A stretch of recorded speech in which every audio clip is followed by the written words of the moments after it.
हम लोग श्रीमद् भागवतम के प्रथम स्कंद के अध्याय 1 को पढ़ रहे हैं। उसमें प्रथम श्लोक है। इट वुड बी बेटर कि इसको ईयरफोन को यूज कीजिए। हाँ जी, ईयरफोन को लगाइए। हाँ जी, ओके, सो लेट्स स्टार्ट।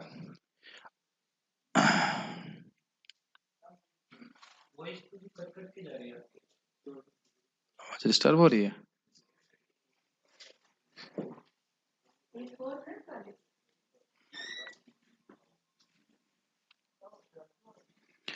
हरे कृष्णा। आवाज नहीं आ रही? आवाज ठीक नहीं आ रही है? आ रही है? मेरा फोन तो यहाँ पे है, दूसरा फोन उसमें रखा होगा। हाँ, ले लीजिए। हम लोग कहाँ पे हैं? यस, एक आप लोगों को फाइल भेजी है कि नहीं भेजी मुझे पता नहीं, मुझे अभी देखना पड़ेगा। नहीं भेजी ना, लेकिन खैर ये स्क्रीन पे दिख रही है, इसको भेज देना चाहिए था मुझे। Let me just see. Okay, वैदिक लर्निंग प्रोसेस अभी भेजा गया है फाइल। इसको जरा खोल लीजिए आप लोग एक बार। शुरू करते हैं। ओम अज्ञान तिमिरांधस्य ज्ञानंजन शलाकया चक्षुरुन्मिलितं येन तस्मै श्री गुरुवे नमः। श्री चैतन्य मनोभीष्टं स्थापितं येन भूतले स्वयं रूपः कदा मह्यं ददाति स्वपदान्तिकम्। वन्देऽहं श्रीगुरु श्रीयुतपदकमलं श्रीगुरून् वैष्णवंश्च श्रीरूपं साग्रजातं सहगण रघुनाथान्वितं तं सजीवं साद्वैतं सावधूतं परिजनसहितं कृष्णचैतन्यदेवं श्रीराधाकृष्णपादान् सहगणललिता श्रीविशाखान्वितंश्च। हे कृष्ण करुणा सिंधु दीनबंधु जगतपते गोपेश गोपिका कांत राधा कांत नमोस्तुते। तप्त कांचन गौरांगी राधे वृंदावनेश्वरी वृषभानुसुते देवी प्रणमामि हरिप्रिये। वाञ्छाकल्पतरुभ्यश्च कृपा सिन्धुभ्य एव च पतितानां पावनेभ्यो वैष्णवेभ्यो नमो नमः। जय श्री कृष्ण चैतन्य प्रभु नित्यानंद श्री अद्वैत गदाधर शिवासादि गौर भक्तवृंद। हरे कृष्णा कृष्णा कृष्णा हरे हरे, हरे राम राम राम हरे हरे। हम लोग यहाँ पे पहले एक चीज देख रहे हैं जो बहुत महत्वपूर्ण है। आप लोग देख रहे हैं उसको, वैदिक लर्निंग प्रोसेस। फाइल अभी भेजी गई है भागवत अध्यापन पे। जो लोग यहाँ कक्षा में उपस्थित हैं उसको देख लीजिए सामने। देखिए, प्राय हम यहाँ पे अपने जो वेस्टर्न एजुकेशन सिस्टम है, हम उसमें क्या सीखे हैं, उसको पढ़ो, उसको समझो या ना समझो, रट लो और उगल दो। हाँ, आवाज आ रही है? हाँ हाँ, हरे कृष्णा, आवाज आ रही है?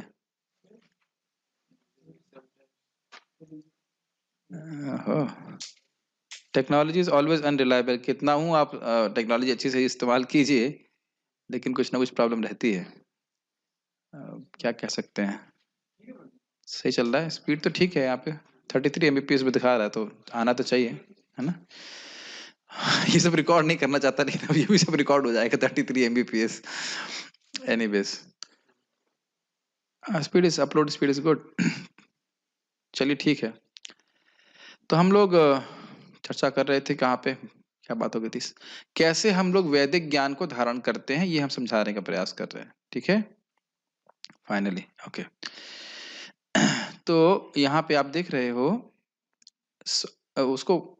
स्पीकर पे कौन चला रहा है? स्पीकर में चला ही हो, रहने दीजिए, प्रभु जी चेक कर लेंगे, कोई दिक्कत नहीं। स्वाध्याय, आध्यात्मिक प्रगति में,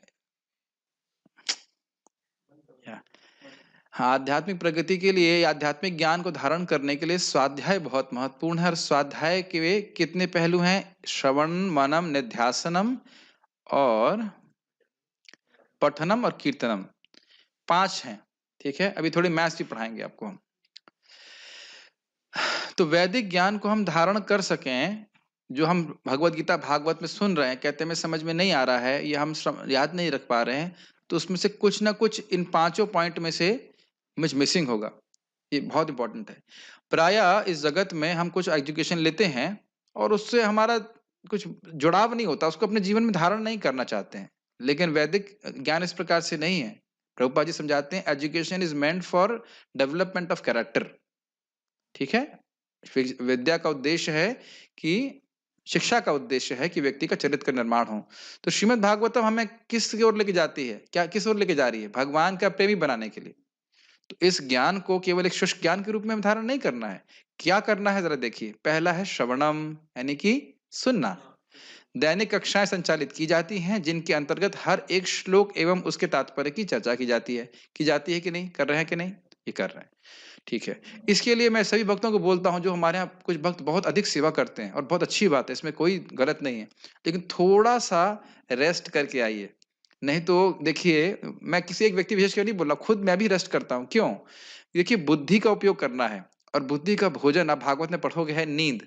अगर नींद ही आती रहेगी तो हम नींद से ही स्ट्रगल करते रहेंगे। You can take 1 hour, half an hour, जो आपका आवश्यकता है वो रेस्ट करके आएँ, ताकि आप समझ सकें। नहीं तो सोते ही रहेंगे तो फिर कैसे पकड़ में आएगी बात। ठीक है? ये एक पॉइंट है, बाकी आपकी इच्छा जिसकी कैसे सेवा होती है उसके अनुसार आप देख लीजिएगा। ठीक है? अब श्रवण जो कर रहा है वह स्टूडेंट कर रहा है। कौन करा रहा है? टीचर करा रहा है। तो ये काम हो गया टीचर का। अब है मननम, यानी स्मरण। जो आपने श्रवण किया उसका स्मरण करें। क्या मैंने सुना? इसका इस पे कम से कम याद तो करने का प्रयास करना चाहिए कि क्या स्मरण किया, और इसको हम अब कक्षाओं में करेंगे। जो आज पढ़ाया है कल उसको स्मरण कराएंगे, उसका फिर आगे बढ़ेंगे, फिर ऐसे करके हर दिन रिवाइज करते हुए चलेंगे। तो अब फिर भी लेकिन कर्तव्य ये है कि व्यक्ति जो कल का पढ़ा हुआ है उसको पढ़ करके आए। तो फिर वह उसको समझ में आएगा कि बात क्या हो रही है। किन आचार्य की टीका पढ़ रहे हैं, किसी को याद है? सीधे स्वामी, कम से कम इतना तो याद रहना चाहिए कि किस आचार्य की टीका पढ़ रहे हैं। ठीक है ना? और कौन सा ग्रंथ पढ़ रहे हैं ये पता है? श्रीमद् भागवत। तो इतना तो खैर मजाक के लिए बोल रहा हूँ, इतना तो सबको पता ही होगा, लेकिन अब तो यही चर्चा होगी, लेकिन ये याद रहना चाहिए।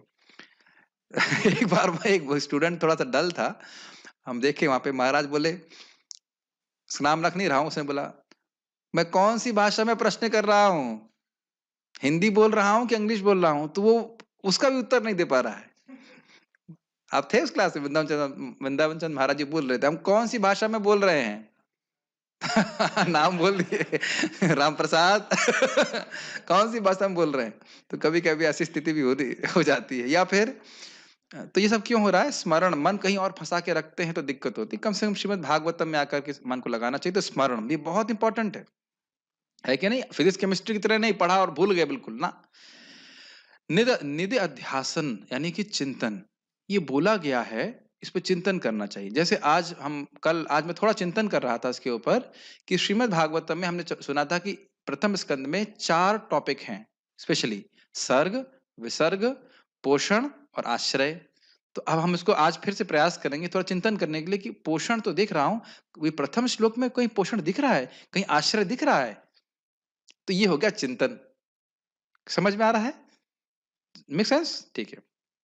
इससे बातें और कहेंगे। फिर उसका पठनम, पढ़ना चाहिए, उच्चारण करना चाहिए। ये हम सुबह भक्तों को कराते हैं। प्रथम स्कंद के प्रथम अध्याय को पारायण कराते हैं। पारायण मतलब बोलना। कई बार लोग पूछते हैं पारायण का अर्थ क्या होता है? बोलना, उनको उच्चारण करना। तो श्लोक आपके मन में, ज़हन कहते हैं, ज़हन में, चित्त में बसे जाएगा। और उसके बाद कीर्तनम अर्थात बोलना। तो और ये इसका क्या है? कीर्तनम केवल श्लोक को बोलना ही नहीं, इसमें परम पूज्य सचिनंदन महाराज का सिस्टम बता के रहते, सखा सखी प्रणाली। सखी प्रणाली ये क्या बोल रहे हैं? सखी प्रणाली मतलब सखी बनने की बात नहीं कर रहे हैं। सखा मतलब प्रभु जी लोग अपना मित्र बना सकते हैं और वो चर्चा कर सकते हैं। जैसे हमारे यहाँ ब्रह्मचारी भक्त हैं, जैसे आप दोनों हैं, उद्धव द्वारकाधीश प्रभु और आपका नाम श्रीनाथ जी प्रभु। तो आप आज ये आपस में क्लास के बाद चर्चा करो कि आपने क्या सीखा। उसके बाद आपके तेलुगु ग्रुप कर्णामृत प्रभु एंड अमरनाथ प्रभु, तो आप लोग आपस में डिस्कस कर सकते हैं। मैं ये नहीं बोल रहा हूँ कि यही लोग आपस में कर सकते हैं, एग्जाम्पल दे रहा हूँ। तो you can discuss in Telugu what we discuss today. कुछ तो समझ में आया, कुछ भी समझ में नहीं आया?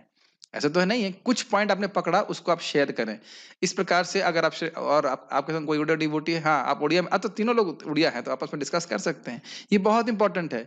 उसके द्वारा धीरे धीरे हमको बातें ग्रहण करने के लिए हो पाती हैं। उसी प्रकार से जो ऑनलाइन सुन रहे हैं उनकी मित्रता आपस में जो डिवोटी हो सकती है उसको डिस्कस करें तो हम समझ में आता है वो बातें अच्छी तरह से।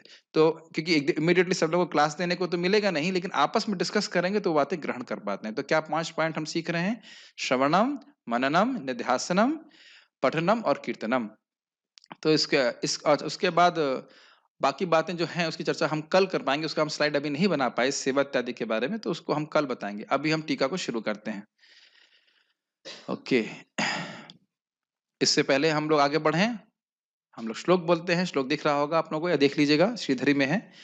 ओम नमो भगवते वासुदेवाय। अब हम लोग रिस्पॉन्सिव वे में नहीं करेंगे, एक साथ बोलेंगे 2 या 3 बार, फिर आगे बढ़ते हैं। जन्मादस्य यतोऽन्वयादितरतश्चार्थेष्वभिज्ञः स्वराट् तेने ब्रह्महृदयादिकवये मुह्यन्ति यत्सूरयः तेजो वारिमृदां यथा विनिमयो यत्र त्रिसर्गो मृषा धाम्ना स्वेन सदा निरस्तकुहकं सत्यं परं धीमहि। एक बार और बोलिए। जन्मादस्य यतोऽन्वयादितरतश्चार्थेष्वभिज्ञः स्वराट् तेने ब्रह्महृदयादिकवये मुह्यन्ति यत्सूरयः तेजो वारिमृदां यथा विनिमयो यत्र त्रिसर्गो मृषा धाम्ना स्वेन सदा निरस्तकुहकं सत्यं परं धीमहि। कल एक भक्त का फीडबैक आया कि प्रभु जी बहुत स्पीड तेज थी, तो आज हम स्पीड थोड़ा धीरे करके बताएंगे और छोड़ेंगे नहीं जब तक शब्दों के अर्थ समझ में नहीं आते। तो पहले तो हम करने वाले हैं स्मरणम। क्या क्या हमने चर्चा कल करी, थोड़ा शॉर्ट पे बोलेंगे। हमने शब्दों के अर्थों को समझा था ब्रेक करके, फिर इंडिविजुअली एक एक शब्द को समझने का प्रयास किया था। पहले फ्रेजेस को समझा था ना, जन्मादि अस्य यत अन्वयाद तरतश्च अर्थेषु अभिज्ञा, ये सब हम इस प्रकार से सीखा था। और हमने ये भी सीखा था कि जन्मादि, श्लोक को सामने रखिएगा, जन्मादि से लेकर के कुहकम शब्द तक भगवान के परम सत्य के तटस्थ लक्षणों का वर्णन हुआ था। तटस्थ लक्षण का मतलब होता है किसी वस्तु का कार्य। और सत्यम परम, ये शब्द से हम लोग उनके स्वरूप लक्षण के बारे में सीखे थे, यानी आकृति और प्रकृति। अभी इसकी व्याख्या और की जाएगी, लेकिन हम खाली स्मरण करा रहे। ये बात हमने कल चर्चा करी थी कि नहीं? ठीक है। आप अपना वो कुछ फोन हाँ सामने रखिएगा, तब समझ में आएगा मैं क्या बोल रहा हूँ। उसके बाद हमने चर्चा ये करी थी कि श्रीधर स्वामी जी प्रथम टीकाकार हैं, वो महाप्रभु उनको स्वीकार किए हैं, इसलिए उनकी चर्चा यहाँ पे चर्चा कर रहे हैं। सारे आचार्य उनको स्वीकार करते हैं। और हाँ, ये भी समझाया था कि यह श्लोक संबंध ज्ञान को प्रतिपादित करता है। ठीक है। और ये भी हमने प्रयास किया था, उसको हम याद दिलाने का प्रयास कर रहे हैं कि जो भागवतम के 10 टॉपिक हैं, अत्र सर्ग विसर्गश्च स्थानम पोषण मुतया मनवंतर ईशान कथा निरोधो मुक्तिराश्रय। तो ये इसमें 4 जो टॉपिक हैं, सर्ग यानी कि जगत की सृष्टि, विसर्ग मतलब देवताओं की सृष्टि, और सर्ग सर्ग और पोषण मतलब भक्तों का पोषण, और आश्रय यानी भगवान कृष्ण, इनका वर्णन प्रथम स्कंद में हुआ है। ठीक है। अब हम जरा श्लोक पे देख लेते हैं। जन्मादि अस्यता, जो इस जगत के जन्म स्थिति और प्रलय के कारण हैं। ये सर्ग हुआ कि नहीं हुआ, याद आ रहा है? उसके बाद देवताओं का वर्णन हो रहा है, देवता भी यहाँ पे आ रहा है ना, मुह्यन्ति सूर्य। तो आप अंदाजा ले सकते हैं कि ये विसर्ग का वर्णन हो रहा है। और पोषण कहाँ था, ये मैंने कल नहीं बताया। ब्रह्मा जी जब उनका जन्म हुआ तो बहुत परेशान थे कि मेरे जीवन का उद्देश्य क्या है, मैं कहाँ से आया। एक परेशानी है कि नहीं, कठिनाई थी वक्त की, बहुत बड़ी कठिनाई थी। उनको जॉब की चिंता नहीं थी, रोटी की चिंता नहीं थी, उनको ये चिंता थी कि मैं आया क्यों, मेरे जीवन का उद्देश्य क्या है, मेरा जीवन का अस्तित्व का, हाँ, अस्तित्व का उद्देश्य क्या है, ये ब्रह्मांड क्या है। परेशानी है कि नहीं? तो भगवान ने पोषण दिया कि नहीं, तेन ब्रह्म हृदय आदि कव्य, भगवान ने कृपा करी कि नहीं। और उसके बाद आश्रितत्व सत्यम परम। तो 4 टॉपिक आपको इस श्लोक में दिखे कि नहीं दिखे? कदाचित, कदाचित का मतलब कभी, कभी मैं अगर भूल जाऊं तो मुझे याद दिला दीजिएगा, हम हर श्लोकों को इन 4 विषयों के संबंध में ज़रूर देखेंगे। क्या इन 4 विषयों को सर्ग, विसर्ग, पोषण और आश्रय, ये है एटलीस्ट इतना ज़रूर देखेंगे कि प्रथम स्कंद के हर श्लोक में ये 4 में से कोई एक टॉपिक है या नहीं? ये एक एक्सरसाइज़ है जो अगर मैं भूल जाऊँ, कभी-कभी हम आवेश में भूल जाते हैं कि क्या मतलब पॉइंट रह गया, तो वह आप लोगों को मुझे याद दिलाना है। उसके बाद एक छोटा-सा क्विज़ होगा। अरे आंसर मैंने पहले दे दिया लेकिन श्रीधर स्वामीपाद किसके भक्त हैं? नरसिंह देव भगवान के। क्या वो मायावादी हैं कि वैष्णव हैं? वैष्णव है। बहुत इजी प्रश्न कर रहे हैं, कठिन प्रश्न नहीं कर रहे हैं। ये टीका उन्होंने कहाँ लिखी थी? जब कहाँ रह रहे थे वो? काशी में। और वह 2 देवताओं से प्रार्थना कर रहे हैं। कौन से वो देवता हैं? शिव जी और नरसिंह देव भगवान या भगवान विष्णु। और हमने एक और चर्चा करी थी कि भागवतम को वह किस की तुलना में किससे कर रहे हैं? वृक्ष से। केवल वृक्ष, आम का पेड़? कल्प वृक्ष। कल्प वृक्ष क्यों? क्योंकि वह हर इच्छा को पूर्ण करने वाला है। और उसकी शाखाओं की उपमा किसे दी गई थी? 12 स्कंद। Very nice. अब देखिए आप स्मरण करना शुरू कर रहे हैं। I am very happy. अगर इसको पढ़ करके आएंगे तो ये उत्तर और आसानी से देंगे। हर दिन क्विज किया जाएगा। और 12 स्कंद और उसके पत्ते क्या हैं? हाँ, हाँ 18,000 श्लोक हैं। और जो उसके अध्याय है वो उसकी वर्णन क्या किया गया था? छोटी शाखाएं। यस। कितने कितने अध्याय हैं? 335। अब आप कहोगे प्रभु जी थोड़ा तेज चलो। नहीं, हम स्लो ही चलेंगे ताकि समझ में आए। तेज नहीं चलने वाले। पहले याद कर लो पहली चीज क्या है। अब इस पेड़ का बीज क्या है? याद आ रहा है? ये कठिन प्रश्न है। ओम तारांकुर सज्जनी। और ये अंकुरित कहां से, वो कहां से आया है? ये श्रीमद् भागवतम, ये पेड़ कहां से अवतरित हुआ है? आध्यात्मिक जगत से। भले ही जगत में प्रकट हुआ है लेकिन आध्यात्मिक जगत से प्रकट हुआ है, इसका मतलब श्रीमद् भागवतम शाश्वत है। ये बात हमने सीखी थी। उसके बाद श्रीधर स्वामी जी नरसिंह देव जी की प्रार्थना कर रहे हैं और अपनी अयोग्यता के बारे में क्या कह रहे हैं? उन्होंने कहा कि जिस भागवत जो है वो क्षीर सागर के समान है, उसमें तो मंदराचल भी डूब गया, तो मुझ जैसे परमाणु की क्या उसमें क्या कहे कि क्या कहना? ठीक है, मैं तो डूब ही जाऊंगा, लेकिन फिर प्रयास क्यों कर रहे हो? तो कह रहे थे कि संप्रदाय के अनुरोध से, संप्रदाय के को प्रसन्न करने के लिए मैं ऐसा कर रहा हूं। और उन्हें बताया कि पूर्व अपर कहीं भागवत में कोई अर्थ की दृष्टि से गलती नहीं है। भागवत में पूरा अर्थ का सामंजस्य, कहते हैं सामंजस्य है। अभी हम आगे नहीं बढ़ने दे रहे, खाली स्मरण करा रहे हैं आपको, शॉर्ट नोट्स भी नहीं देखने दे रहे हैं। तो याद करेंगे स्मरण, ये करने का प्रयास कीजिए। और क्या सिखाया गया था हम लोग ने इसके बारे में? और क्या स्मरण आ रहा है आपको? हाँ, तो कहो लिख क्यों रहे हो? तो कह रहे हैं भगवान की कृपा से जो मूक व्यक्ति है वह भी पहाड़ लांघ सकता है। तो कुछ बातें याद दिलाई, अब आगे पढ़ते हैं। शब्दों के अर्थ को अभी मैं समझाऊंगा तो फिर लंबा होगा। आप लोग पढ़िएगा, और ताकि हम, क्योंकि मैं रेफर करता चलूंगा, ये इसका अर्थ ये था, इसका अर्थ ये है टीका में। अब हम आज से टीका शुरू कर रहे हैं। Okay, yes. कि यह है श्लोक, ये श्रीमद् भागवतम लिख क्यों रहे श्री व्यासदेव? अथ नाना पुराण शास्त्र प्रबंध चित्त प्रसिद्धिम अलभमानस तत्र तत्रा परितुष्यन् नारदोपदेशतः श्रीमद् भगवद गुणानुवर्णन प्रधानम भागवत शास्त्रम प्रारिप्सुर वेद व्यासस्तत् प्रत्युह निवृत्त्यादि सिद्धे तत्प्रतिपाद्य पर देवतानुस्मरण लक्षणम मंगलमाचरति जन्माद्य अस्यति। घबराइए मत, इसको समझा देंगे, बहुत इजी है। अतः नाना पुराण शास्त्र प्रबंध है, पेज नंबर 23।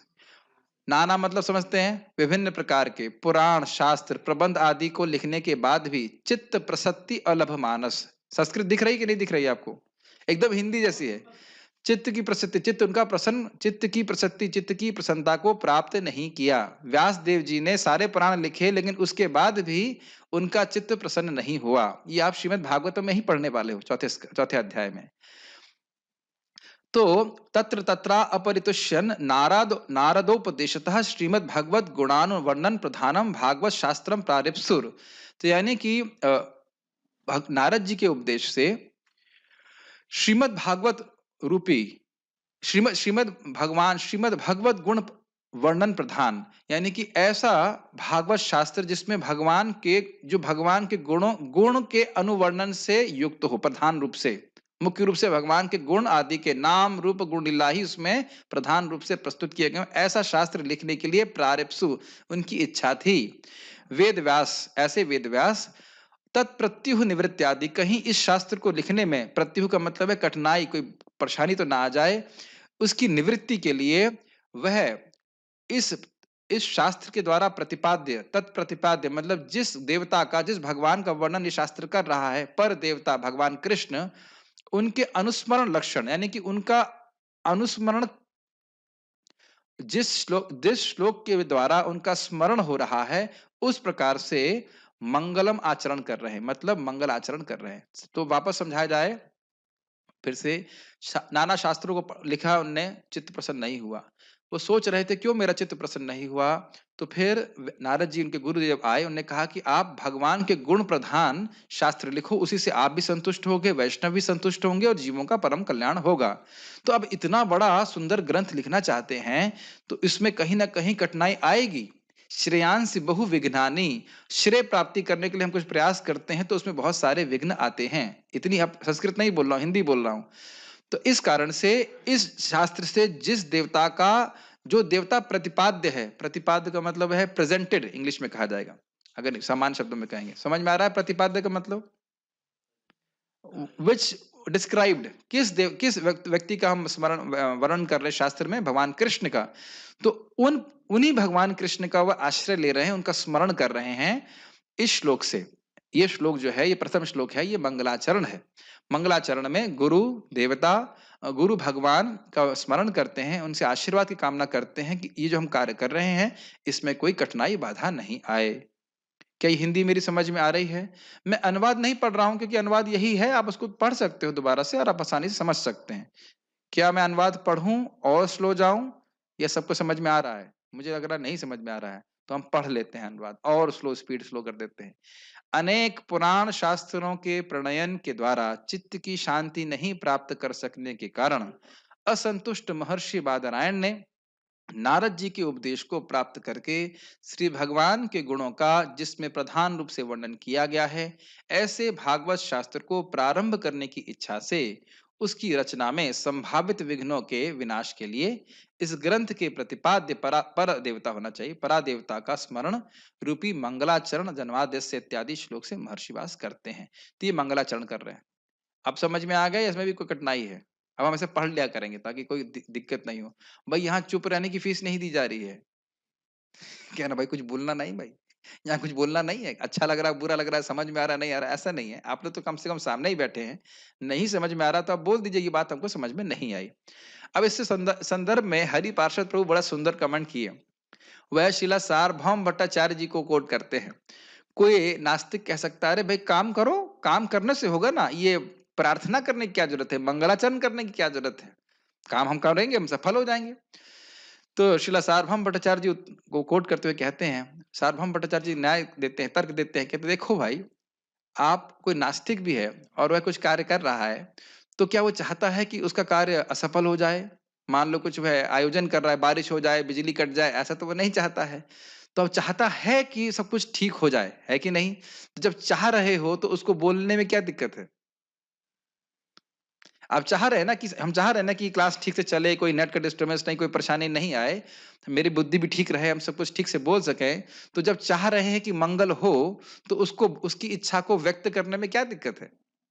अगर केवल तर्क की बात करें, तो हम यहाँ देख रहे हैं श्रील व्यासदेव भी भगवान कृष्ण का आश्रय ले रहे हैं। किस प्रकार से आश्रय ले रहे हैं? धीमहि शब्द, ध्यान कर रहे हैं उनका, समझ रहे हैं?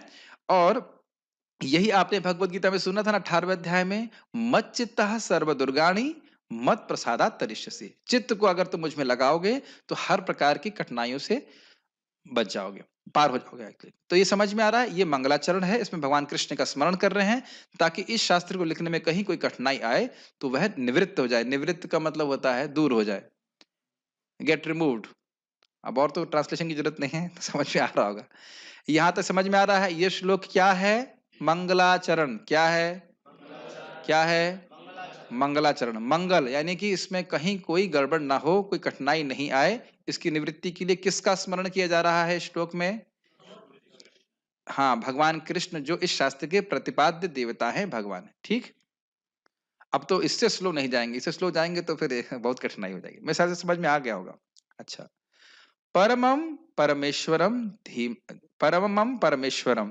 मैं इसलिए संस्कृत बोल रहा हूँ कि कभी आपकी इच्छा हो भी संस्कृत टीका पढ़ने की तो समझ में आ जाए। मुझे काफ़ी समय लगा था इसको समझने में कि टीका लिखी कैसे जाती है। देखिए, परमम इक्वल्स परमेश्वरम ऐसे नहीं लिख रहे हैं टीका में। इक्वल्स टू नहीं लिखेंगे। परमम परमेश्वरम। परमम का अर्थ है परमेश्वर, जो परम ईश्वर हैं। सत्यम परम धीमहि बताया गया था ना? तो ये शब्द किसी भी टीका में शब्द के अर्थ बताए जाते हैं, कि शब्द के। तो यहाँ आप देख रहे हो बता रहे हैं, परमम मतलब परमेश्वरम। तो अब मैंने बताया था ना, श्रीधर स्वामी जो अर्थ लेते हैं उसको ग्रहण किया जाएगा। ये करना है श्रीधर स्वामी की नहीं, आप देख रहे हैं। और अब प्रभुपाद जी भी इसे करेंगे। परमम मीन्स परमेश्वरम। You will see that in the commentary. परमम परमेश्वरम। टीका पढ़ना समझ में आ रहा है आपको? परमम परमेश्वरम का मतलब क्या हुआ? परमम मीन्स परमेश्वरम, जिनको कंट्रोल करने वाला और कोई नहीं है। धीमहि, अब धीमहि का अर्थ समझा रहे हैं। धीमहि ध्यायतेर लिण छांदसम ध्यायेमित्य अर्थ। धीमहि का अर्थ है ध्यायेम, ये बता रहे हैं। अब इसको आगे समझा रहे हैं। बहुवचनम शिष्याभिप्रायम तम एव स्वरूप तटस्थ लक्षणाभ्याम उपलक्षयति। अब देखिए इसका अर्थ क्या है। धीमहि मतलब ध्यायेम, ध्यायेम शब्द बहुवचन में है। तो यहाँ पे कह रहे हैं सत्यम परम धीमहि का अर्थ ये नहीं कि मैं ध्यान करता हूं, अपितु हम सब ध्यान करते हैं। क्या मेरी बात समझ में आ रही है? ये बात समझ में आ रही है? बहुवचन मतलब हम सब लोग कर रहे हैं। जैसे हम लोग सब लोग क्लास में बैठे हैं, क्लास सुन रहे हैं, या खाली मैं ही बोल रहा हूं और मैं ही सुन रहा हूं? समझ रहे हैं? ठीक है। तो अब इसका अर्थ क्या है? बहुत सुंदर है। इसको और इसी इसी को चक्रवर्ती बात और आगे खोलेंगे। बहुवचनम शिष्याभिप्रायम यानी कि मैं भी ध्यान कर रहा हूं और मेरे सारे शिष्य भी ध्यान करें भगवान का। यह आज्ञा, यह शिक्षा पूर्ववर्ती और आगे सभी जीवों को दे रहे हैं। व्यासदेव सभी जीवों के गुरु हैं कि नहीं, ये मानते हैं? तो गुरु के रूप में बोल रहे हैं हम सब लोग ध्यान करें। महाराज जी से बहुत अच्छा बोल रहे थे कह रहे थे ऐसा नहीं है कि अकेले अकेले नमाज पढ़ रहे हैं। कह रहे हैं बच्चा है, पत्नी है, अगर गृहस्थ आश्रम में भी कोई है, पति है, सब लोग आकर के भगवान का कीर्तन करें, भगवान का स्मरण करें। अच्छा, क्या ये हम लोग मंगल आरती में करते हैं कि नहीं? क्या हम भागवतम क्लास में भी कर रहे हैं कि नहीं? हम सब लोग भगवान का स्मरण कर रहे हैं कि नहीं? तो देखिए जो व्यासदेव जी बोल रहे हैं वही हम लोग कर रहे हैं। इसको बहुत सुंदर तरह से चक्रवर्ती बात बताते हैं कि जितने भी जीव आगे आने वाले हैं, और उस समय जो व्यासदेव जी के समय में थे और भूतकाल में, सभी को अंगीकृत करते हुए, अंगीकृत समझते हैं? स्वीकार करना अलग बात है। बच्चों को गोद में उठाते ना इस प्रकार से, सबको अपने अखबार में भरते हुए। ये समझ रहे हैं मेरी हिंदी? ऐसे करके कि तुम सब लोग साथ में आओ मेरे और भगवान कृष्ण का स्मरण करो, उनका ध्यान करो। बहुत अच्छा अर्थ है ना? तो अब इन्हें कहा बहुवचनम शिष्याभिप्रायम, तो केवल वही शिष्य नहीं जो व्यासदेव जी के उस समय थे, सभी जो जीव आने वाले, सभी जो भक्ति करने वाले, उन सभी को शिक्षा दे रहे हैं कि भगवान का स्मरण करो। देखिए कितना सुंदर अर्थ शिला सिद्धो स्वामी ले रहे हैं। उसके बाद कह रहे हैं कि स्वरूप तटस्थ लक्षणाभ्याम उपलक्ष्यति, कि भगवान के स्वरूप लक्षण और तटस्थ लक्षणों को इस श्लोक से वर्णित कर रहे हैं। ठीक है, अब हम इसका अनुवाद पढ़ लेते हैं। परम शब्द परमेश्वर का बोधक है। उन परमेश्वर का हम धीमहि, हम मतलब बहुवचन, धीमहि अर्थात ध्यान करते हैं। ध्येय ध्येय चिंत्याम धातु का लिंग लकार में छांदस रूप धीमहि पद है। इसको मुझे इतना ग्रामर की जानकारी मुझे नहीं है, जो इसका फिलोसफिकल पॉइंट वो हम पकड़ रहे हैं। इसका अर्थ है ध्यायेमा, हम सभी ध्यान करें। शिष्यों के बहुत्व के अभिप्राय से महर्षि बादरायण बहुवचनांत प्रयोग कर रहे हैं। समझ में आ रहा है? बहुत सारे शिष्य उस समय भी थे और आगे भी जितने भी जीव हैं उनको भी शिष्य के रूप में ग्रहण करके बोल रहे हैं कि आप सब लोग भगवान का ध्यान करो। क्या मैं अनुवाद पढ़ूं या आप लोग डायरेक्ट संस्कृत के बोलने से समझ में आ जाता है? क्या बोलना चाहते हैं, क्या कहना चाहते हैं? पढ़ता हुआ चलूं ना तो समझ दो बार हो जाएगा, रिपीटेशन हो जाएगा। तमेव इत्यादि उन परमेश्वर का इस श्लोक में स्वरूप लक्षण और तटस्थ लक्षण बताया गया है। ठीक है। अब हम नोट यहाँ पे दिए हैं कि स्वरूप लक्षण और तटस्थ लक्षण क्या होते हैं। किसी-किसी के मन में संशय आ सकता है कि प्रभु जी तो बहुत एक्स्ट्रा बोल रहे हैं, बहुत बोल रहे हैं। प्रभुपाद के ग्रंथ में कहाँ है? अब हम आपको प्रभुपाद ग्रंथ में ले आते हैं, ज़रा देखिए। मध्य लीला 20.356-362। अब तो आप कहीं हमको पकड़ नहीं सकते कि हम कुछ बाहर से बोल रहे हैं। और प्रभुपाद जी स्पष्ट रूप से चैतन्य चरितामृत में रखे हैं। मैं इस पे विचार कर रहा था कि प्रभुपाद जी जब हम पढ़ते हैं चैतन्य चरितामृत, इतनी डीप बातें क्यों बोल रहे हैं? कब बोले थे? जब वो भक्त जो लोगों को अनुवाद कर रहे थे, बिल्कुल नए डिवोटी थे। तो बहुत सिंपल सी बात है, भक्ति करते-करते जब उसकी चेतना उन्नत होगी, तो वह उसको समझने के योग्य होगा। इसका अर्थ इसीलिए प्रभुपाद जी इन सब बातों को रखे हैं चैतन्य चरितामृत में। नहीं तो क्यों अनुवाद करते? इतना सुंदर ग्रंथ है, इतना उच्च ग्रंथ है जो भागवतम के बाद पढ़ा जाना चाहिए एक तरह से, उसको नए भक्तों के लिए सामने क्यों लेके आए? पूरे जगत के सामने क्यों लेके आए? नहीं तो कौन करता? पहली बात ये। और कभी जगत के सामने लाया ही नहीं जाता, पढ़ने का मौका ही नहीं दिया जाता, तो लोग पढ़ते कैसे? तो इसलिए घबराए मत करिए कि कोई चीजें कठिन है तो हम समझे नहीं। कुछ कठिन नहीं, बहुत ईजी है। मेरे विषय बोलिएगा, स्वरूप लक्षण और तटस्थ लक्षण, ए दुई लक्षणे वस्तु जाने मुनि गण। तो क्या एक तरह से चैतन्य चरितामृत की क्लास भी हो ही गई, है कि नहीं? सीधे हम जंप कर गए सनातन शिक्षा पे। ये श्रीला सनातन गोस्वामी को महाप्रभु की शिक्षा है। तो कह रहे हैं यहाँ पे कि हे सनातन गोस्वामी, अवतारों को दो प्रकार से चिन्हित किया जाता है, स्वरूप लक्षण और आर के लिए हिंदी में बोल सकते हैं और, आर मतलब और, इंग्लिश नहीं हिंदी वाला और यानी और तटस्थ लक्षण। स्वरूप लक्षण और तटस्थ लक्षण से ए दुई लक्षणे, इन दो लक्षणों से वस्तु जाने मुनिगण, किसी भी वस्तु को दो लक्षणों से जान पाते हैं। किसी भी वस्तु के दो लक्षण होते हैं, तटस्थ लक्षण और स्वरूप लक्षण। किसी भी वस्तु को, अवतार की बात नहीं कर रहे हैं, किसी भी वस्तु को आप दो प्रकार से जान सकते हो, उसका स्वरूप और उसका तटस्थ लक्षण। लक्षण समझते हैं, कैरेक्टरिस्टिक। यस। अब ये क्या है जरा देख लीजिए, क्योंकि इतनी बार हम उसको बोले हैं, ऐसे सामने रहता है तो व्यक्ति समझ पाता है। मेरे पीछे बोलिए, आकृति प्रकृति स्वरूप, आकृति प्रकृति स्वरूप स्वरूप लक्षण, कार्य द्वारा ज्ञान ए तटस्थ लक्षण। तो आकृति वो देखने में कैसा लगता है, प्रकृति उसका स्वभाव क्या है, उसका स्वरूप, ये सब स्वरूप लक्षण होता है। और वह कार्य क्या करता है, यह उसका तटस्थ लक्षण होता है। Karnamrita Prabhu, are you able to understand? तटस्थ लक्षण क्या होता है और आकृति इसका स्वभाव क्या, व्हाट इज द नेचर, और उसकी देखने में कैसा लगता है, और कार्य क्या करता है, वो क्या होता है विजय प्रभु? नहीं, तटस्थ लक्षण।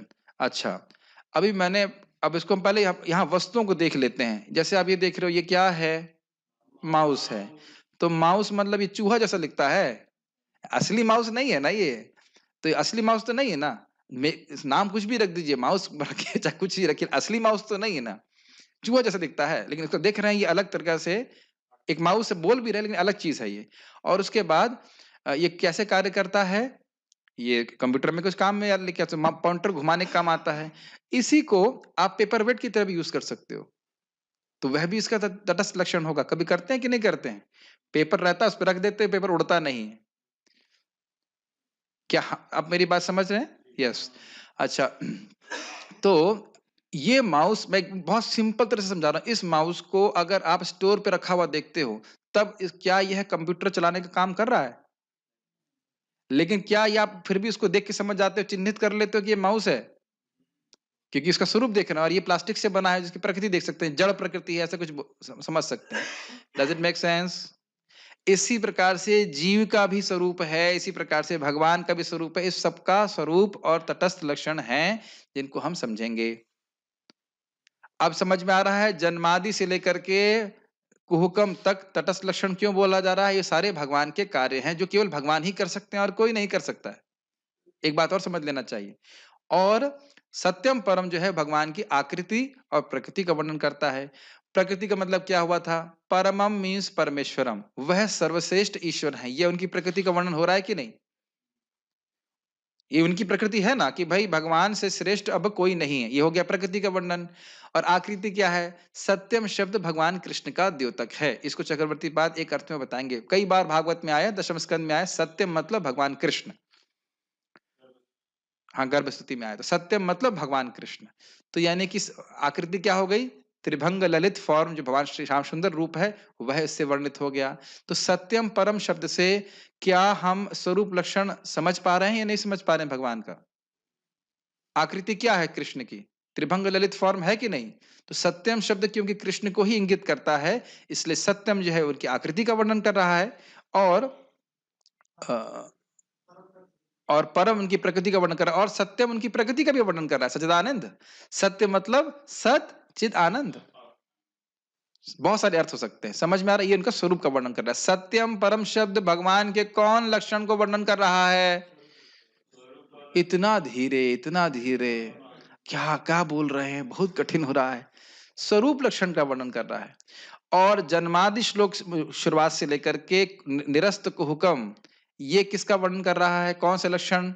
तटस्थ लक्षण। तटस्थ लक्षण क्या होते हैं? कार्य होते हैं। और ध्यान देना होगा कि कार्य हमेशा वो व्यक्ति नहीं करता है। क्या मैं हमेशा भागवतम पे बोलता हूं? नहीं। आप रोज बोल रहे यही बहुत है, और हमेशा बोलेंगे तो परेशान हो जाएंगे आप। ठीक है, ओके। मैं ख्याल से अब तो समझ में आ गया होगा। अब इतना समझ में नहीं आ रहा है तो हम क्या कहेंगे? आकृति अर्थात शारीरिक लक्षण, प्रकृति यानी स्वभाव, तथा रूप ये निजी लक्षण हैं। प्रभु के कार्यकलापों का ज्ञान तटस्थ लक्षण प्रस्तुत करता है। अब समझ में एकदम स्पष्ट आ रहा होगा। अभी भी स्पष्ट नहीं हो रहा है? अब और क्या स्पष्ट करूं? बताओ, और को तरीके से समझा दूं तो मुझे लगता है कि और समझ में आ गया होगा, कार्य और स्वरूप इत्यादि। भागवतारंभे व्यास मंगलाचरणे परमेश्वर निरूप परमेश्वर निरूपिल ए दुई लक्षणे। तो बताइए, है ना प्रपद ग्रंथों में? भागवत के आरंभ में व्यासदेव जी ने मंगलाचरण में परमेश्वर के को निरूपित करने के लिए इन दो लक्षणों से इनको चिन्हित किया। ये तो हिंदी जैसा ही है, इसके अनुवाद पढ़ने की जरूरत नहीं है। यही तो चर्चा कर रहे हैं, ठीक है। ए श्लोके परम शब्दे कृष्ण निरूपण सत्यम शब्दे कहे तारा स्वरूप लक्षण।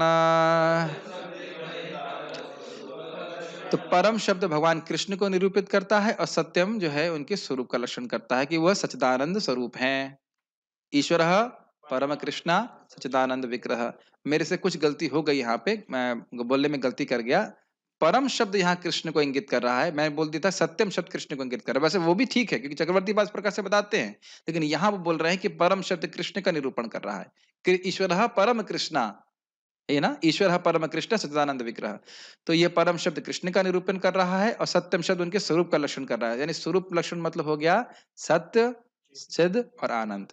ठीक है, थोड़ा सा मिस्टेक हो गया था, लेकिन मिस्टेक मुझे इसलिए नहीं लग रहा क्योंकि चक्रवर्ती पास सत्यम को कृष्ण बोल रहे हैं, तो इसलिए कभी कभी ये दोनों अर्थ इस प्रकार से आ जाते हैं। लेकिन अभी हम यही समझ ले रहे हैं, परम का अर्थ है कृष्ण, सत्यम मतलब सच्चिदानंद भगवान कृष्ण।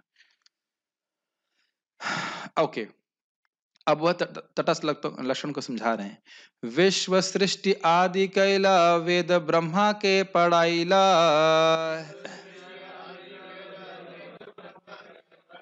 अर्थाभिज्ञता स्वरूप शक्ति माया दूर कैला।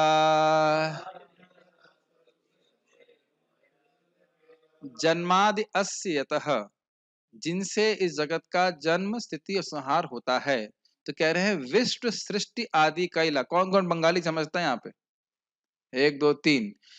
विश्व सृष्टि आदि किया, ये हो गया ना, जन्मादि अस्य यतः।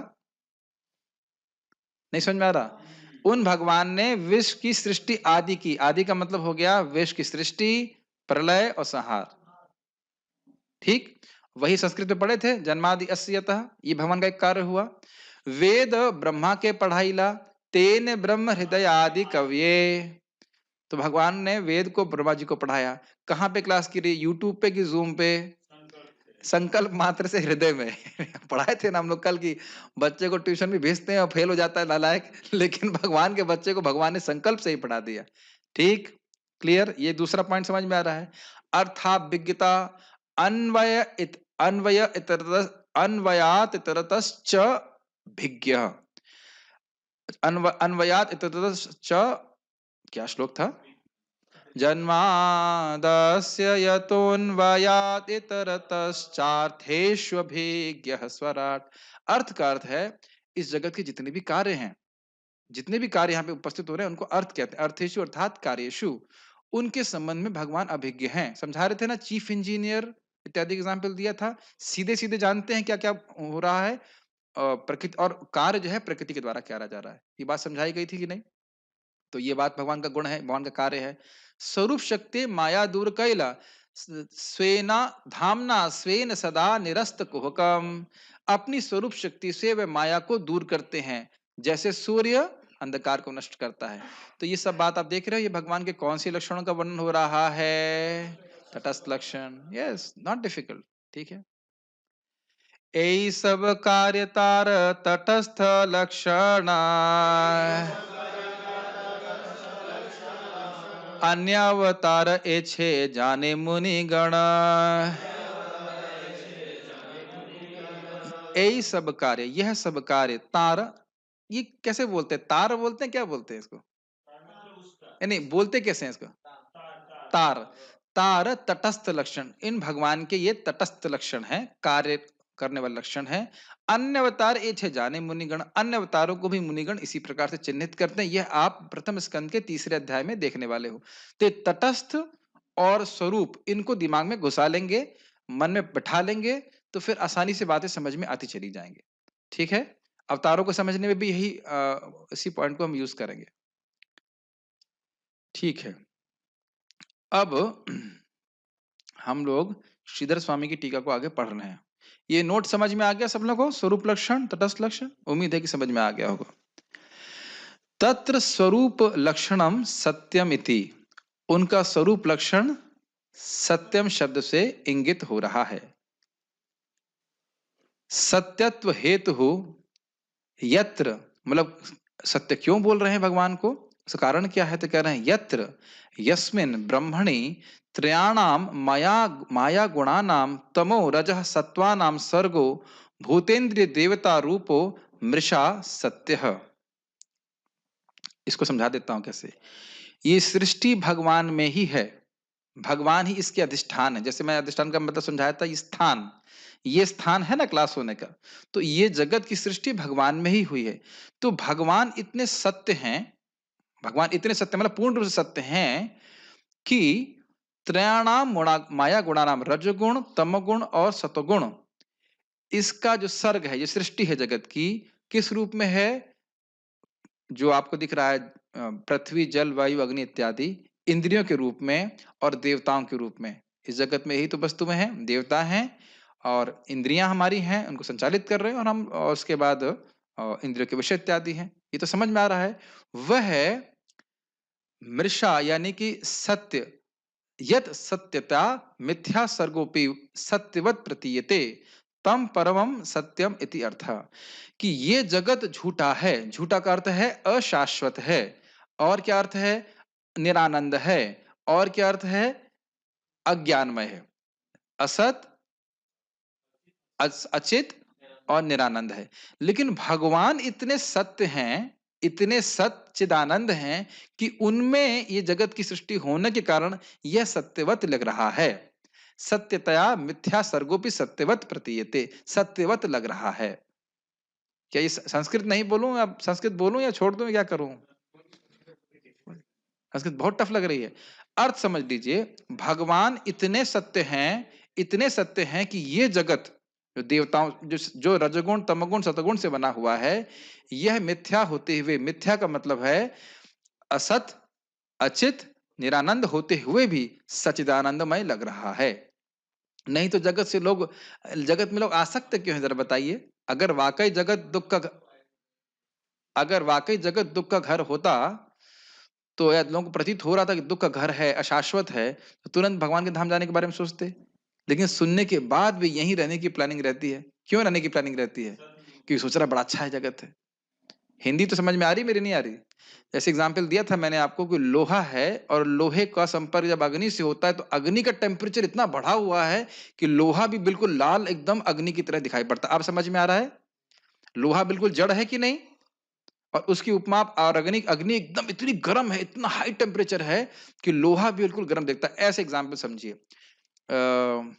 जहाँ पे लोहे को गर्म करते हैं, गर्म नहीं मतलब पिघलाते, क्या कहते हैं उसको? लोहार नहीं, अरे बड़ा-बड़ा टाटा की फर्नेस क्या कहेंगे उसको? टाटा कंपनी बनाती है क्या, कहाँ कहते हैं उसको? अरे भाई भट्टी तो मुझे पता है। प्लांट कह लीजिए, हाँ, steel power plant, yes, power plant नहीं, स्टील प्लांट। स्टील प्लांट में लोहा एकदम पिघला रहता है, बिल्कुल अग्नि जैसे लगता है। तो वो सोचिए कि उस लोहे को लोहे को पिघलाने वाली अग्नि का टेम्परेचर तो और हाई होगा कि नहीं होगा? तो इतनी अग्नि प्रचंड है कि लोहा भी अग्नि जैसा लगने लग रहा है। पिक्चर कर पा रहे हैं? लोहा बिल्कुल जड़ है, लेकिन उसकी अग्नि के संपर्क में होने के कारण ऐसा प्रतीत हो रहा है कि लोहा भी अग्नि जैसा है। अब समझ में आ गया होगा। तो अब जग भगवान इतने अच्छे हैं, इतने बढ़िया हैं कि उनके संपर्क से जगत भी वैसे लग रहा है जैसे कि बहुत अच्छा है, बड़ा ज्ञान है यहाँ पे और यहाँ पे बड़ा सुख है, ये हमेशा रहने वाला है। है कि नहीं? ये बात बोल रहे हैं। तो इतने वो इसीलिए यहाँ बोल रहे हैं श्रीधर स्वामी की सत्यत्व का हेतु क्या है? इस भगवान की सत्यता का इतना कारण क्या है? कैसे समझें कि इतने सत्य हैं भगवान? एक बात समझ में आई? देखो ये समझ में तब आएगा जब आप इसको पढ़ेंगे। अब मैं एक बार पढ़ा रहा हूँ तो फिर पाठ भी करना होता है कि नहीं? इसको उगलना नहीं है, इन चीज़ों को। उगलना समझते हैं? जैसे एग्ज़ाम में लिख देते हैं कि मैं एग्ज़ाम नहीं लेने वाला यहाँ पे, आगे लिखा चलो नेक्स्ट किताब भूल जाओ। इसको धारण करना है, धारण करते जाना है, धारण करते जाना है। ठीक है? अब अगर पाठम क्या कहता है, मनन, चिंतन, स्वाध्याय इत्यादि नहीं होएगा, स्वाध्याय के जो भाग हैं तो फिर ऊपर से जाएँगी बात। OHT, overhead transmission. ठीक है? अत्र दृष्टान्तः तेजो वारि मृदा यथा विनिमय इति विनिमयो व्यत्ययो अन्यस्मिन् अन्यावभासः स यथाधिष्ठानं सत्यतया सद्वत् प्रतीयते इति अर्थः। तो वो कह रहे हैं कि इसको एक दृष्टांत से समझा रहे हैं। इसको एक दृष्टांत से समझा रहे हैं कि तेजो वारी मृथा मृदा जैसे अग्नि में कभी जल की प्रतीति होती है, जल में कभी अग्नि की प्रतीति होती है और मिट्टी में कभी जल की प्रतीति होती है। विनिमय का अर्थ मैंने क्या समझाया था? व्यत्यास। व्यत्यास मतलब एक्सचेंज। जो वस्तु नहीं है उस वस्तु के बदले में हमें कोई और वस्तु जो वस्तु है उसके बदले में हमें कुछ और वस्तु दिख रही है। पहली बात समझिए, ये जगत सच्चिदानंद है क्या? नहीं है। और भगवान की शक्ति है? है। तो भगवान की शक्ति के रूप में नहीं दिख रहा हमको और हमको दिख रहा है सच्चिदानंद स्वरूप में। तो ये व्यत्यास हुआ ना, एक्सचेंज हुआ ना। Instead of seeing it as Krishna's energy, I am seeing it as for my enjoyment. Exchange समझ में आ रहा है? एक्सचेंज नहीं समझ में आता? नो, भारत के नोट दिए, भारतीय नोट दिए, डॉलर मिल गया। डॉलर के नोट दिए, अदला-बदली तो समझते होंगे। नहीं समझ में आ रहा? कल हमने एग्जाम्पल दिए थे ना आपको, रस्सी पे पाँव पड़ जाता है, सोचते हैं सांप है। एग्जाम्पल दिया था बोरी का, उसमें बंदर दिख रहा था। बंदर था वहां पे? नहीं होता, हम घबरा जाते हैं। ये बहुत गंभीर बात है, ये व्यत्यास बहुत खतरनाक चीज है। तो अब हो क्या रहा है कि अब इसको समझने का प्रयास कीजिए। भगवान अधिष्ठान के रूप में इस जगत में है, जगत भगवान में ही रचा गया है। तो जैसे हम मृग मरीचिका को देखते हैं, मृग मरीचिका समझते हैं? इंग्लिश में क्या कहते हैं इसको? मिराज। तो पृथ्वी वहां पे है कि नहीं? Land is there. और वहां पे क्या आभास हो रहा है हमको? पानी है। तो मट्टी है या नहीं है? मिट्टी है, लेकिन पानी है या नहीं है? पानी नहीं है। तो मिट्टी अगर हो ही नहीं तो पानी कैसे दिखेगा? मिट्टी अगर हो ही नहीं तो पानी कैसे दिखेगा? नहीं दिखेगा ना। और प्रभुपाद जी समझाते हैं कि यहां पानी नहीं दिख रहा है, इसका अर्थ यह नहीं कि कहीं पानी है ही नहीं। तो यहाँ पे अगर हमें सच्चिदानंद की अनुभूति नहीं हो रही है, इसका अर्थ यह नहीं कि भगवान के दिव्य धाम में वैसा नहीं है। तो अधिष्ठान की सत्यता से पृथ्वी की सत्य, जिसका से पृथ्वी सत्य है, उसी प्रकार से भगवान सत्य है, उस कारण से जगत सत्य दिख रहा है। बहुत कठिन लग रहा होगा शायद ना? थोड़ा थोड़ा समझ में आ रहा होगा। तो उसके बाद कह रहे हैं तेजसी वारी बुद्धिर मरीचि तोय प्रसिद्धा। ये कह रहे हैं कि मृदि काचादो वारी बुद्धिर वारिणी च काचादि बुद्धिरिति आदि यथा यूत ह्यम। ये बहुत मुश्किल शब्द नहीं है, टीका इजी है। कह रहे हैं ये बात प्रसिद्ध है कि मृग मरीचिका में व्यक्ति को मिट्टी की जगह पानी दिखता है। और हमने क्या एग्जाम्पल दिया था, कांच, कांच में है मिट्टी, कांच मिट्टी से बना हुआ है, तो कांच में कभी कभी सूर्य का प्रकाश होता है तो वहां से लगता है हीट आ रही है। ये अनुभव किया है कि नहीं आपने? ये सब अगर नहीं समझ में आ रहा है तो एक्सपेरिमेंट कर लीजिएगा, कांच को लेकर के सूर्य के सामने ले आइएगा। बहुत अच्छा एग्जाम्पल, बहुत ध्यानपूर्वक सुनिए। पानी भी गर्म हो जाता है, लेकिन ऐसे बोल रहा हूं कि कांच को आप सूर्य के सामने ले आइए और अपने चेहरे पे उसकी फोकस को रखिए, तो ऐसा लग रहा है यहां से हीट आ रही है, लेकिन सूर्य कहाँ है? सूर्य कहीं बहुत दूर है। उसका हल्का हल्का हीट हमें इसके द्वारा आ रही है, तो हम सोच रहे हैं कि सूर्य यहां पे है, सूर्य यहां नहीं है। Does it make sense? ठीक है, अग्नि यहाँ पे नहीं, कांच में कोई अग्नि नहीं है, लेकिन ऐसा प्रतीत हो रहा है कि अग्नि है। इतना समझ में आ गया। और उसके बाद जल में अग्नि का दिखाई पड़ती है कभी, जल में कभी पृथ्वी दिखाई पड़ती है, मुझे उदाहरण नहीं याद आ रहा है, लेकिन जल में कभी अग्नि दिखाई पड़ती है, वो भी मुझे, हाँ, आकाश दिखाई पड़ता है। तो यार अभी याद नहीं आ रहा है कोई एग्जाम्पल। ये कह रहे हैं कि इस प्रकार के एग्जाम्पल होते हैं। तो बेसिकली हमें क्या समझना है, ये जगत असत है, अचित है और निरानंद है। क्या इन शब्दों को आप समझ गए? Non eternal, not full of ignorance and full of misery. लेकिन हमें क्या दिखाई पड़ रहा है? Full of happiness, eternal and full of knowledge. What I am suppose to see, I am not seeing it. जिस प्रकार से यहाँ पे मृग मरीचिका होता है। तो अब समझ में आ रहा है आप लोगों को ये बातें? ठीक है, इसका अनुवाद पढ़ लेते हैं, मेरे ख्याल से तब समझना आसान रहेगा। परमेश्वर का स्वरूप लक्षण सत्यम है, ये तो ठीक था। परमेश्वर के सत्यत्व के कारण उस परब्रह्म में ही माया के सत्व, रजस एवं तमस, ये तीन गुणों के कार्य, कार्य का मतलब होता है इफेक्ट। जैसे हमारे करुणामृत प्रभु का कार्य है, आज आपने सब्जी बनाई, ये आपका इफेक्ट है। ये शब्द समझ लीजिएगा, आप उसके कारण हैं, कॉज एंड इफेक्ट। ये कार्य, कार्य और कारण समझ में आ रहा है? ये मत सोचिएगा श्रील प्रभुपाद जी के अनुवादों में नहीं आएगा ये, वो होता ये है कि हम उसको छोड़ के चलते हैं। कार्य और कारण समझ में आ रहा है, कॉज एंड इफेक्ट। तो परब्रह्म में ही माया के सत्व, रजस एवं तमस, ये तीनों गुणों के कार्य, पंच महाभूतों, इंद्रियों और इंद्रियों के अधिष्ठाता देवताओं की सृष्टि सत्य है। यानी ये जो सृष्टि है जिसमें इंद्रियां हैं और पंच महाभूत मतलब पृथ्वी, जल, वायु, अग्नि, आकाश इत्यादि हैं, और देवता हैं, ये तीन हैं सृष्टि के मुख्य घटक। ठीक है, और ये किनसे बने हैं? रजगुण, तमगुण और सतगुण से इनके कार्य हैं। मैं बहुत स्लो जा रहा हूं ताकि ये बात एकदम दिमाग में घुस जाए। ये सत्य हैं किस लिए? क्योंकि इनका अधिष्ठान, इसके पीछे भगवान है। समझ में आ रहा है? जैसे लोहा अग्नि जैसा क्यों दिख रहा है? क्योंकि उसके पीछे अग्नि है, वो अग्नि के संपर्क में है। अब समझ में आ रहा है? ठीक है। उनकी सत्यता के ही कारण मिथ्या सृष्टि भी सत्य प्रतीत होती है। मिथ्या सृष्टि का अर्थ यह मत समझिएगा भक्तों कि यह लैपटॉप मेरे सामने है ही नहीं, या ये जगत जो हम देख रहे हैं ये है ही नहीं। क्या ये मिथ्या का अर्थ समझ रहे हो आप? ऐसा नहीं सोचिएगा। मिथ्या का अर्थ है अशाश्वत, टेम्परेरी। इसको फिलोसफिकल दृष्टि से समझना होगा। कोई वस्तु यदि पहले नहीं थी, बीच में है और आगे नहीं रहेगी, तो उस वो अभी भी नहीं है ऐसा माना जाता है। If something was not existing before, now existing but not existing in the future, it will be considered that it is not existing now. ये फिलोसफिकल पॉइंट है। कोई वस्तु का वास्तविक अस्तित्व अगर है तो उसको हमेशा रहना चाहिए, ये सिद्धांत है। तो अब आप ये बताइए कि ये जगत सृष्टि के पहले था या नहीं था? श्रीनाथ जी प्रभु, ये जगत, भौतिक जगत, आप वृंदावन धाम की बात मत करिए ये भौतिक जगत सृष्टि से पहले था? नहीं था। इस समय है, ठीक है। और प्रलय के बाद रहेगा? नहीं रहेगा। तो इस समय भी सिद्धांतिक रूप से कहा जा रहा है कि ये नहीं है, इसकी सत्ता शाश्वत नहीं है इसलिए। लेकिन आप यह नहीं कह सकते कि ये प्रकृति है ही नहीं, खाली मैं सोच रहा हूं कि जगत है, ऐसा नहीं है। माया क्या है, मिथ्यात्व क्या है कि मैं ये सोच रहा हूं कि ये जगत मेरा है और मेरे भोग के लिए। ये गलत बात है। लेकिन ये नहीं कह सकते कि जगत है ही नहीं। श्रील प्रभुपाद जी के शिष्य ने कहा, प्रभुपाद जी मैंने सुना कि हम लोग केवल सपना देख रहे हैं इस जगत में, और वाकई हम लोग यहाँ पे है नहीं। तो प्रभुपाद ने कहा, तुम वाकई यहाँ पे हो, ये क्यों प्रभुपाद जी बोले? ये मायावादी कंसेप्शन है। हाँ, हम खाली सोच रहे हैं कि हम इस जगत में हैं, ये जगत तो है ही नहीं, सपने की तरह है बस इस प्रकार से। सपने का दृष्टांत दिया जा रहा है, इसका अर्थ ये नहीं कि मेरे हाथ नहीं है और मतलब ये मेरा शरीर है ही नहीं। ये सब मायावादी बहुत बोलते हैं, तुम खाली सोच रहे हो।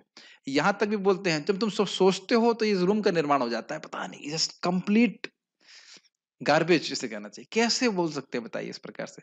जय वो कहते हैं जो सपने में आप सोचते जाते हैं तो कुछ न कुछ दृश्य प्रस्तुत हो जाता है कि नहीं?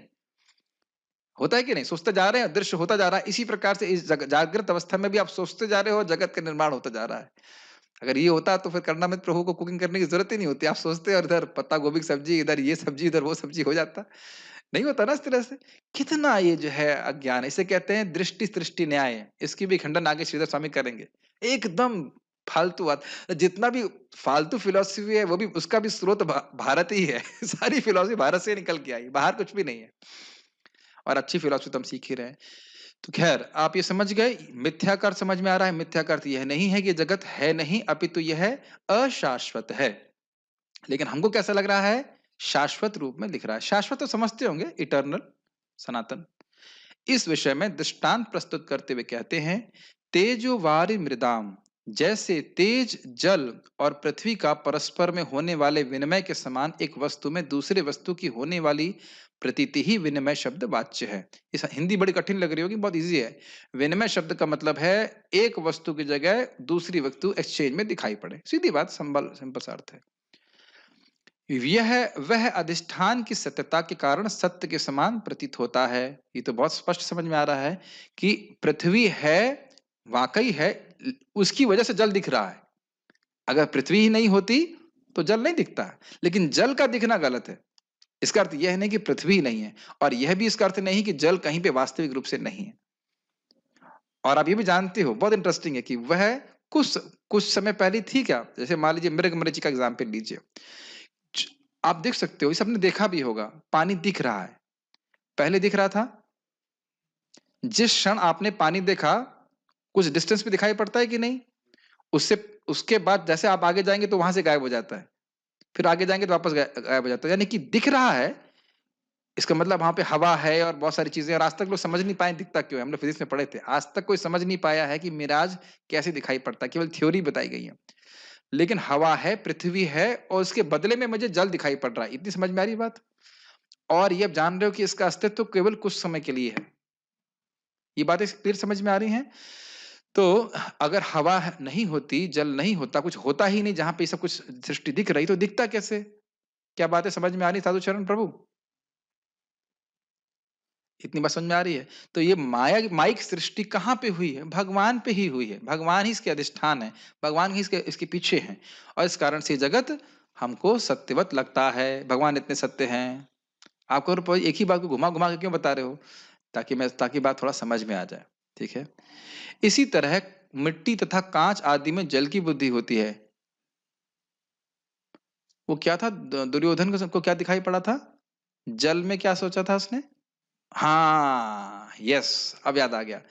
दुर्योधन, आप जानते हैं ना द्रौपदी के प्रति गुस्सा क्यों हुआ था? उस माया नाम के असुर ने एक वो बनाया था महल। उसका नाम किसी को याद है? इंद्रप्रस्थ। इंद्रप्रस्थ में था ना, यस। तो उसमें जब दुर्योधन आए थे तो क्या हुआ था? वो सोचे यहाँ पे जमीन है और वहां क्या था? जल। अब समझ में आ गया, जल की जगह क्या दिख रहा है? मिट्टी दिख रही, यानी कि व्यत्यास, यानी कि विनिमय। अब समझ में आ रहा शब्दों का अर्थ? और उसके बाद क्या था? वो एक जगह गया, उसने अपने धोती ऊपर कर ली, वहां क्या था? धरती थी, लेकिन ऐसा लग रहा था कि मिट्टी है, सॉरी जल है। वैसे नेट पे अगर आप थोड़ा सर्च करेंगे इल्यूजन्स, तो ऐसा होता है। कुछ लोग ऐसी पेंटिंग कर देते हैं रोड के ऊपर, ऐसा लगता है वहां पे गड्ढा है। अब होगा तो मैं कल करूंगा, या कोई भक्त जो सुन रहे हैं वो सर्च करके मुझे भेज सकते हैं। बहुत अच्छा सा फोटो हो, वाकई ऐसा लगता है कि गड्ढा है, और घबरा जाओगे, अरे गड्ढा है। गड्ढा नहीं है, खाली पेंटिंग ऐसी की हुई है।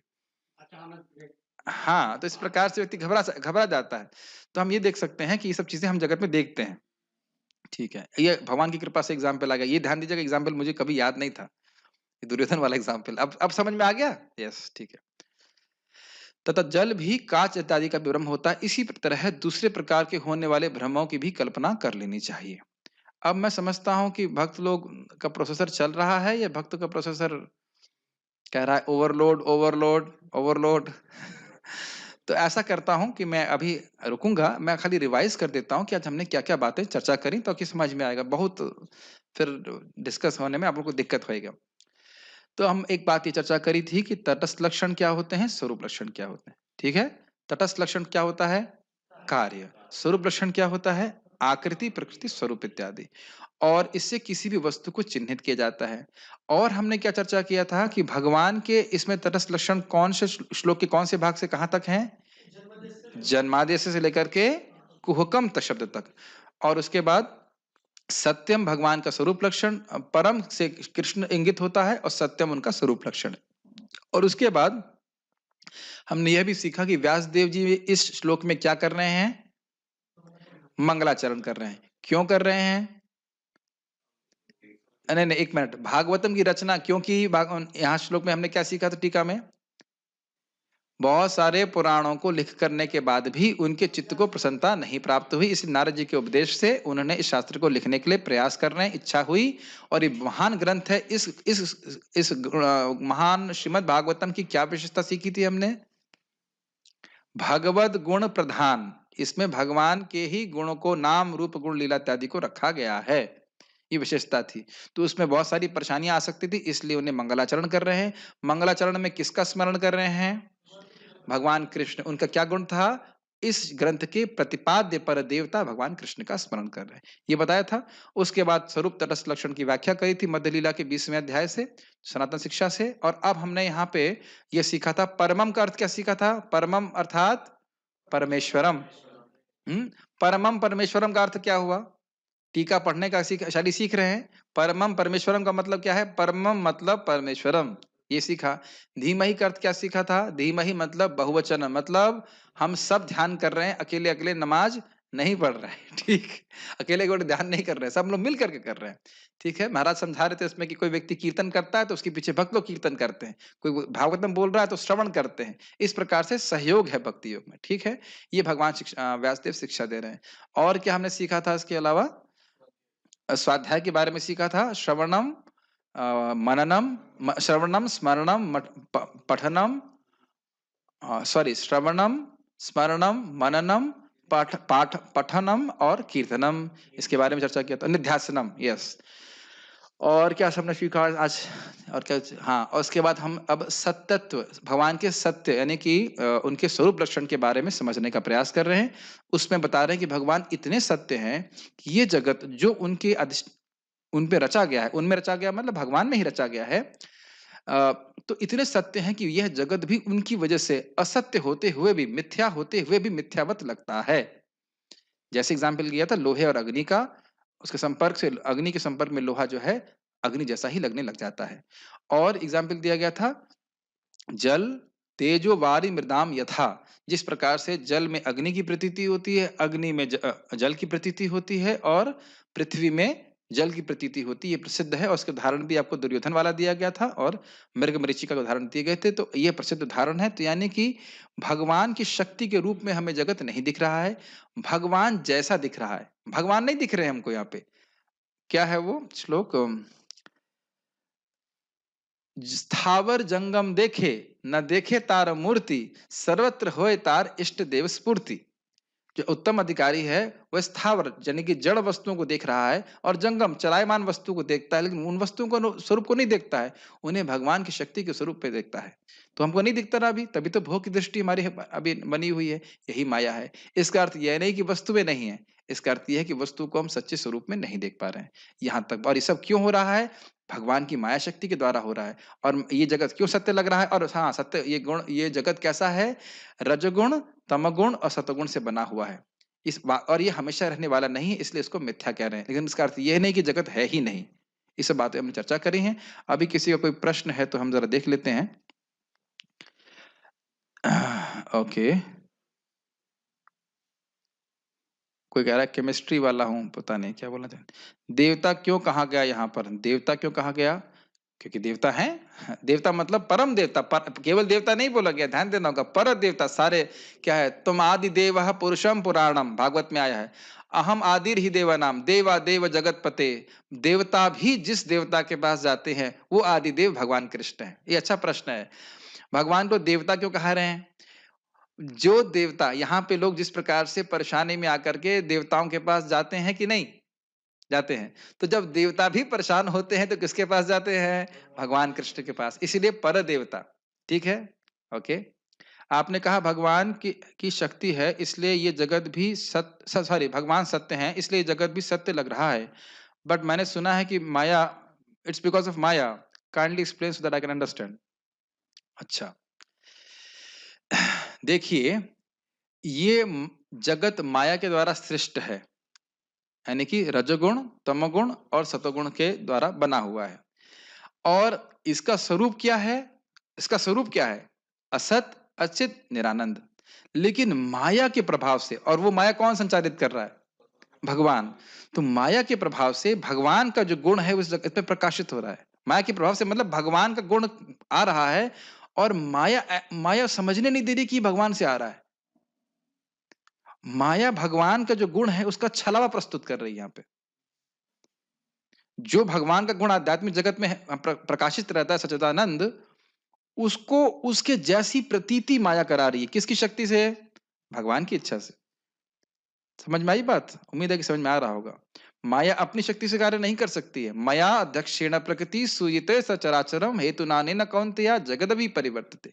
उनकी अध्यक्षता में माया ऐसा कर रही है। और इसीलिए जो व्यक्ति भगवान के शरणागत हो जाता है, वह भगवान उसकी माया को तिरोहित कर लेते हैं उनकी इच्छा से। ना हम प्रकाशः सर्वस्य योग माया समावृतः मूढ़ोऽयं नाभिजानाति लोको माम अजमव्ययम्।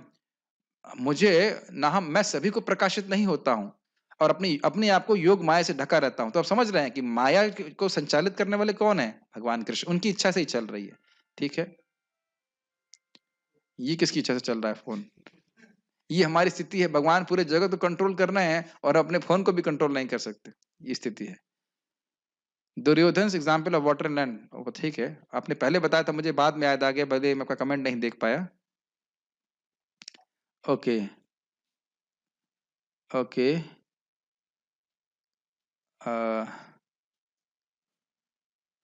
अच्छा प्रश्न है। कह रहे हैं कि प्रभुपाद कह रहे हैं कि इस जगत में सुख नहीं है, तो लोग जगत में क्यों आ सकते हैं? If they are not enjoying, अगर वो सुखी नहीं है, तो यही तो माया है, यही तो चर्चा कर रहे हैं। लोग सोच रहे हैं कि हम सुखी हैं, इसीलिए इतनी मेहनत कर रहे हैं। और इसी को भागवत में बोला गया है, सुखानि कर्माणि करोति लोग, सुख के लिए लोग कर्म करते हैं, लेकिन उसका विपरीत परिणाम आता है, लेकिन परिणाम आने के बाद भी समझ नहीं पाते। हाँ, इसीलिए आकाश शादी मत करना। चलो ठीक है, तो यहाँ पे हम रुकते हैं। और कोई प्रश्न है यहाँ पे किसी भक्त का? हाँ, माइक पे पूरा पूछेंगे तो अच्छा रहेगा। सर्ग विसर्ग और पोषणम की बात कर रहे थे, हर हाँ एक श्लोक में होगा। हाँ, ये तो भागवतम के फर्स्ट कंटो के, सेकंड कंटो, थर्ड थोड़ा जोर कंटो, से बोलिए।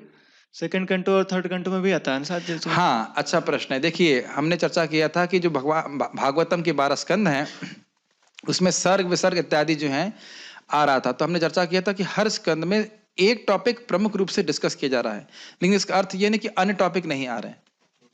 समझ रहे? तो और हमने ये भी सुना था कि जो 4 टॉपिक हैं, सर्ग, विसर्ग, पोषण और आश्रय, ये चारों टॉपिक हमको प्रथम स्कंद में जरूर मिलेंगे। प्रथम और दूसरे में, दोनों में मिलेंगे ऐसे करके। तो हम देखते हुए चलेंगे। और कोई और विषय भी आएगा तो उसको हम ईश्वर विज्ञान इत्यादि भी आए। ईश्वर विज्ञान तो आएगा ही। अभी हम देखिए दूसरे अध्याय में देख लीजिए, कैसे भागवत पढ़ना चाहिए, कैसे भक्ति करनी चाहिए, क्या क्या प्रोसेस है, वो सब कुछ आएगा। तो उसको हम वहां पे देखते हुए चलेंगे जैसे जैसे कुछ होगा। Okay, so we shall stop here. Shrimad Bhagavatam की जय, श्रील प्रभुपाद की जय। अगर किसी का कोई वो है, प्रभु चैतन्य चरितामृत क्लास नहीं हुई तो हो गई ना आज। 4-5 लोग उसमें भी जोड़ ही लिए हमने किसी तरह से। प्लीज आप लोगों से निवेदन है कि आज जो पढ़ाया गया है उसको कभी मत पढ़ना। यही निवेदन है। यही, इस तरह से जब पढ़ेंगे तो ज्यादा ग्रहण करेंगे। अब पता लगा पढ़ते चले गए और कुछ ग्रहण नहीं करना, तो वो उचित नहीं है। ठीक है, क्विज तो हमने आज ही कर दी है, लेकिन कल भी पूछूंगा कि क्या क्या हमने चर्चा किया था। बहुत बहुत धन्यवाद। श्रील प्रभुपाद की जय, श्रीमद् भागवतम महापुराण की जय, भगवान कृष्ण परम सत्य की जय।